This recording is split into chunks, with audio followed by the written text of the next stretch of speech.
White-tailed deer are extremely intelligent animals with very keen senses. Their sight, their smell, and their ability to hear are all something that can ruin your hunt. So today I want to talk about those three senses, how they use them, and how you can combat them in the woods while hunting whitetails. Let's start with their hearing. Sounds in the woods can and will spook deer. However, this, at least in my experience, is the one sense that a whitetail will second guess the most. If you're hunting and let's say you move and you bang your bow release off the side of your tree stand and you hear that loud audible smack from metal hitting metal, if a deer's coming by, they'll likely stop, throw their head up, and look in your direction.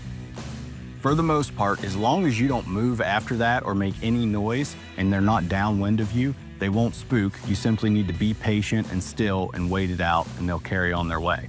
If you have a second interaction with them though, they see you move, they catch your scent, or you have another sound that spooks them, they will turn and they will run.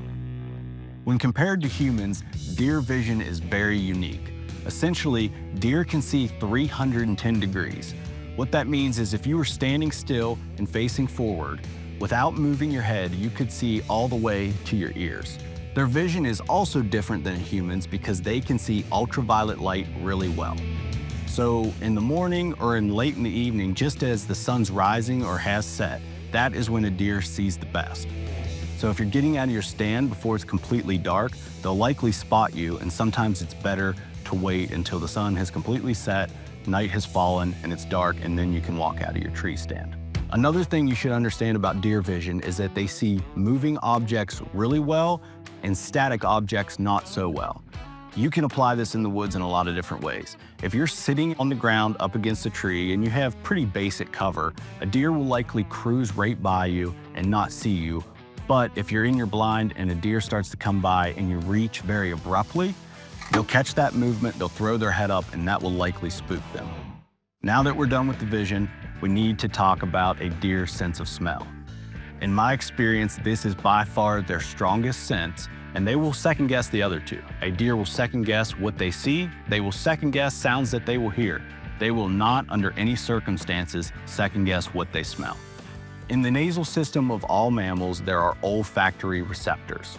These olfactory receptors are the part of the nasal system that transition a scent from the nose to the brain for processing. Humans have 5 million olfactory receptors in their nasal system. A white-tailed deer, however, has 297 million. To put that in perspective, you may be able to walk into your grandmother's house and say, oh, she's baking a cake. A deer can walk into your grandmother's house, at least for the purpose of this analogy, and say, someone's baking a cake, and there's sugar, flour, salt, and milk, and egg all in that. That is how strong a deer's sense of smell is. As you can see, a deer has extremely keen senses. And to put the odds in your favor as much as possible, you need to keep the wind in your favor, you need to be extremely concealed, and always stay very, very quiet. If you do these three things, success will come in the whitetail woods for you.